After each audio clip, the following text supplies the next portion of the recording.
Israel போர் நடத்துகிறார்.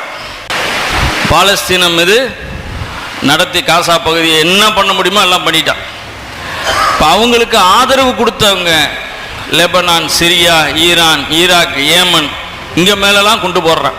புரிஞ்சுக்கிறதுக்காக சொல்கிறேன். இப்போ வீரப்பனுக்கு சாப்பாடு கொடுத்தது யார் அப்படின்னு கண்டுபிடிக்கணும் அப்படின்னா அந்த அதிரடிப்படை போய் அந்த ஊரில் இருக்கிற மொத்த பேரையும் அடித்து நொறுக்கிடுவாங்க, அடித்து அள்ளி கொண்டு போயிடுவாங்க.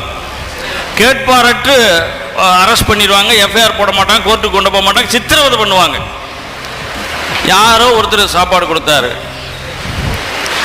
அதுபோல பாலஸ்தீன மக்கள், அந்த ஹமாஸ் அமைப்பு, ஹிஸ்புல்லா அமைப்பு, அந்த மக்களிடமிருந்து உருவான, அந்த மக்களுக்காக உருவான அமைப்பு, அந்த மக்களுக்காக போராடக்கூடிய அமைப்பு, அந்த அமைப்பை ஒழிக்கணும்னா அந்த மக்களை மொத்தமும் ஒழிச்சிடணும். அப்பதான் ஒழிக்க முடியும்.